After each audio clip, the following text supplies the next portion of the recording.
Pemirsa, kita awali informasi pada pagi hari ini. Diduga mengalami hubungan arus pendek listrik, rumah semi permanen berlantai 2 di Kota Medan ludes terbakar.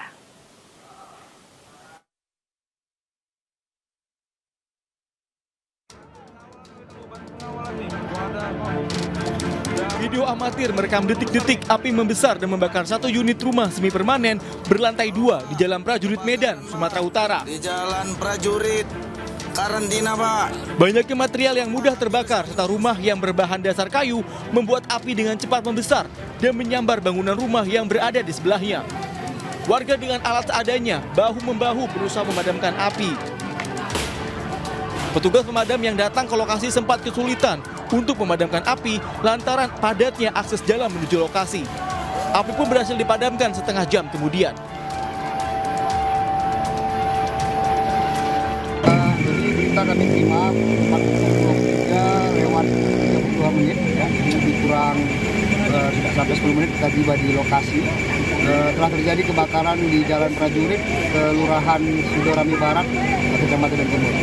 Dari pantauan kami ada lebih kurang satu rumah yang terbakar, jadi dapat informasi bahwa rumah kosong.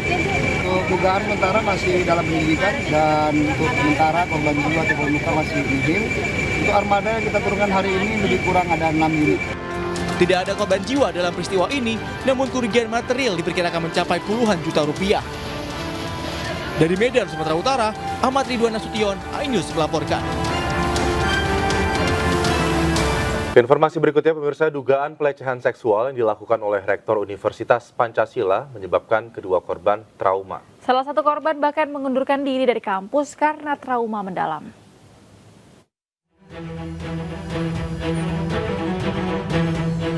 Kasus dugaan pelecehan seksual oleh Rektor Universitas Pancasila berinisial ET dibenarkan kuasa hukum para korban. Menurut kuasa hukum korban, ada 2 staf humas dan Ventura yang menjadi korban yang terjadi dari bulan Januari dan Februari. Kedua korban diketahui berinisial RZ dan DF. RZ diketahui telah dimutasi ke program S2, sementara DF memilih mengundurkan diri karena trauma mendalam. Secara psikis, traumatik mereka itu yang membuat mereka maju mundur atau ragu-ragu untuk membuat laporan. Dan ini membuat surat dulu kepada pihak yayasan, tetapi dari pihak yayasan itu tidak ada respon sama sekali, sehingga pihak keluarga korban meminta korban untuk melaporkan kejadian ini ke Polda Metro Jaya. Selain itu, sejumlah mahasiswa Universitas Pancasila hari ini menggelar aksi setelah rektornya dilaporkan ke Polda Metro Jaya terkait dugaan pelecehan pegawainya. Dengan pemasangan spanduk, mahasiswa tersebut menggelar aksi di halaman kampusnya sebagai bentuk penolakan pelecehan yang terjadi di dunia pendidikan. Dalam aksinya, mahasiswa menuntut agar rektor mundur dari jabatannya hingga proses hukum selesai. Dari Jakarta, dan Helmi Sanjangbati, iNews melaporkan.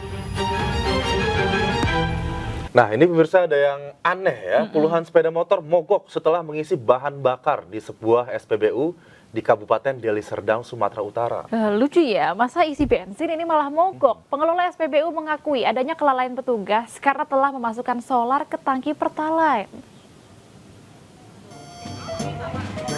Ya. Di pom bensin, puluhan kendaraan mogok usai mengisi bahan bakar di sebuah SPBU Kabupaten Deli Serdang, Sumatera Utara. Wajah-wajah heran pemilik kendaraan terekam video amatir dan viral di media sosial. Habis ngisi langsung mogok.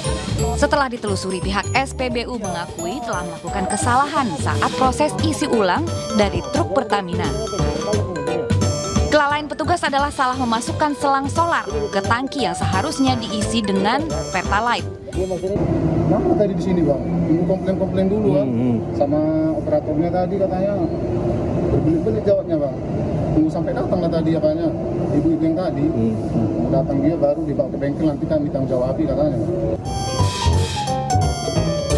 Akibat kelalaian prosedur pengisian ulang ini, SPBU mengalami kerugian solar mencapai 8.000 liter. Dari Deli Serdang, Sumatera Utara, Said Ilham, iNews melaporkan.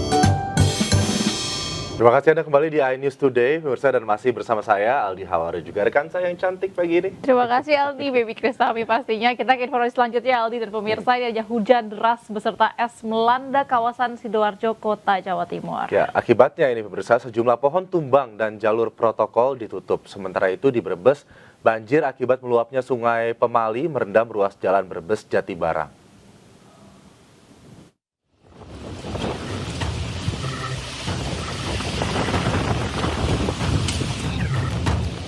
Hujan deras disertai angin kencang Senin sore melanda kawasan tengah kota Sidoarjo. Tidak hanya guyuran hujan deras dan angin, hujan es batu juga mewarnai cuaca ekstrim yang mendadak terjadi di kawasan Sidoarjo kota.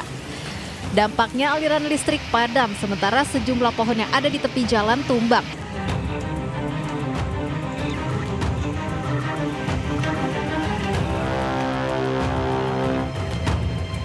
Akibat pohon tumbang, kemacetan panjang terjadi di kawasan protokol Sidoarjo. Sejumlah jalan ditutup dan kendaraan dihentikan karena proses evakuasi pohon tumbang. Ini adalah imbas pohon tumbang. Jadi tepatnya di depan Delta Surya, Kabupaten Delta Surya Sidoarjo, ada 4 pohon tumbang yang mengarah ke badan jalan. Sementara kami berkoordinasi dengan instansi terkait, pihak BPBD, kemudian DLHK sudah terjun ke lapangan langsung dan berikut dipimpin Bapak Kasat Lantas kami. Akibat cuaca ekstrim dan hujan es, banyak masyarakat mengeluh rumahnya mengalami kerusakan. Dari Sidoarjo, Jawa Timur, Pramono Putra iNews melaporkan.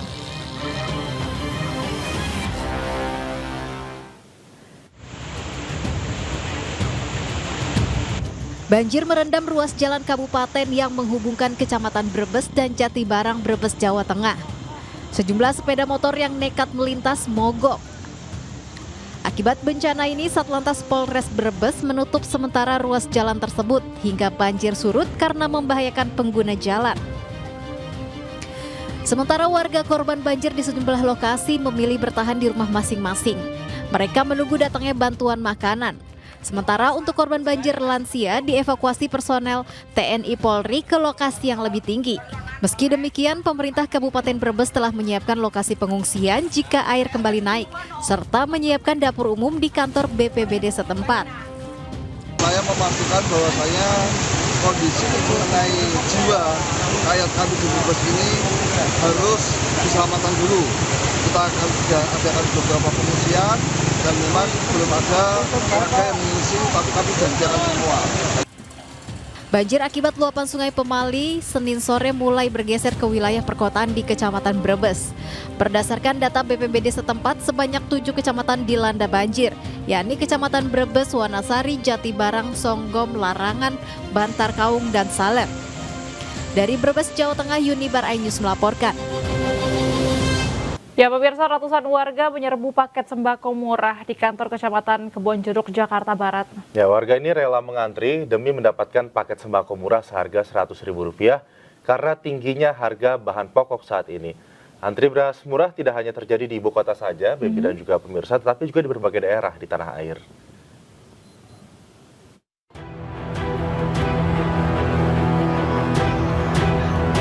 Ratusan warga dari berbagai usia termasuk lansia dan balita rela antre panjang demi mendapat kupon penjualan paket sembako murah seharga Rp100.000. Sejumlah warga bahkan sempat terlibat cekcok akibat saling menyerobot antrean.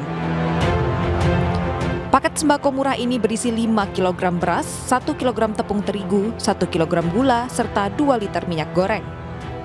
Akibat ramainya antrean, sejumlah warga harus pulang dengan tangan hampa lantaran kupon penjualan paket sembako murah habis. Lagi mahal, lagi mahal, gula mahal. Ya pengennya sih. Iya, Senang ya Bu ya dengan kondisi ini? Seneng lah, lihat aja tuh. Sampai ada yang nggak kebagian.